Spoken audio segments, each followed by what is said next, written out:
Ya está con nosotros Facundo Del Gaiso, dirigente de la Coalición Cívica y uno de los que impulsó la denuncia por cartelización a la medicina prepaga junto a Hernán Reyes, Maxi Ferraro y un largo etcétera. Bienvenido, ¿cómo estás? Hola, en enero lo presentaron. 6 de enero. Facundo, ustedes cuando presentan cartelización, supongo que van con la idea de que se defina cartelización. Exacto. Todavía eso Colusión parece... es otro. Es colusión o cartelización. ¿no? Es más fácil entenderlo como cartelización, pero... Ahora, el gobierno hoy en la denuncia, en el amparo que presenta la Superintendencia de Servicios de Salud, desliza en alguna parte que hay indicios claros de que eso pasa, pero no define la investigación. No, plantea, bueno, que hay indicios que en base a la denuncia de la Coalición Cívica, lo presenta el equipo de Hernán Reyes, sobre todo, Sí. que venía trabajando hace mucho. La Ley de Defensa de Competencia es una ley del 2018 de Carrió y de Negri, y hoy se ve claramente lo importante que tiene esto. Cuando nosotros lo presentamos y denunciamos la cartelización, fue porque Velocopit plantea, nos juntamos, lo dice abiertamente, nos juntamos y resolvimos un aumento del 40%, y si posiblemente perdamos el 30%. O sea, estaba blanqueando un accionar ilegal. Y después, cuando venimos y vemos que realmente llegó lo que él decía, el 40% de estas 7 empresas, es ahí donde accionamos y denunciamos la cartelización. Ahora, yo te pregunto lo de la cartelización porque, y ahora voy a ir con Jonathan también por lo técnico. Porque tengo entendido que si la cartelización se confirma, es decir, si el gobierno confirma que la investigación por cartelización procede, eso lo obliga al gobierno a dos cosas. Uno, a decirle a las empresas que devuelvan toda la plata que cobraron antes, y la otra es que lo obliga a replantear una regulación. O sea, le dice, no, esto de liberar todo no va más, digamos, vos tenés que readecuar. Con esas dos cosas a mí me da la sensación de que el gobierno no va a querer sacarla. Es que hoy viene esa discusión, primero que hay que resolver la cuestión de fondo. Sí. O sea, lo que hoy sucedió fue en la cautelar que para el daño. Nosotros estamos diciendo, hay un daño a los sectores medios, claro. O sea, lo que hicieron fue dañar a los sectores medios, a los enfermos crónicos, a los discapacitados. Cuando vos decís, ante un universo de 5 millones de afiliados, vamos a perder el 30%, estamos hablando de 1,5 millones de personas que estaban dispuestos a perderla. Es gente que cambiar de una prepaga no es cambiar de una pizzería.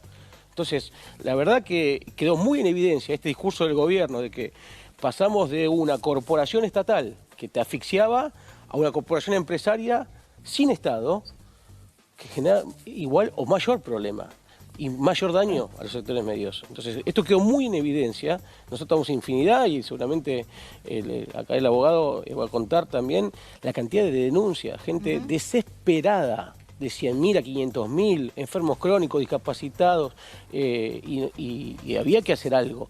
Por eso es muy importante que haya ley. La ley de defensa de competencia es eso.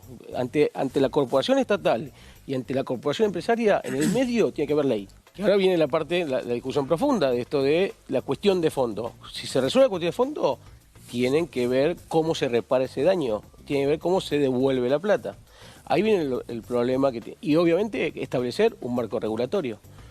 Sí, lo que pasa es que ahí voy con Jonathan para las historias, pero me queda pendiente una cosa. Acá la discusión ya se empieza a poner política porque en el medio está el DNU. O sea, si antes del tratamiento del DNU, la Comisión de Defensa de la Competencia dice, miren que acá hay cartelización en la medicina privada, ¿cómo hace el gobierno para sostener en el Congreso el DNU con un fallo interno del mismo gobierno que dice, che, estos tipos se zarparon? O sea, ¿cómo sostiene el DNU? Porque sí, recordemos diciendo que el DNU es muchas cosas y que por pero eso el DNU tiene que aprobarlo entero, no lo aprueban. ¿Cómo aprueban el DNU? No pueden diseccionar el DNU. Bueno, no se puede. No, por eso viene, aparte hoy claramente se ve una Adorni hablando el 6 de enero y una Adorni hablando en abril. Sí. Es el mismo Adorni. Bueno, hoy el autor del DNU, Federico Sturzenegger, por la información que yo manejo, está bastante caliente con la situación. Porque dice, che, mirá...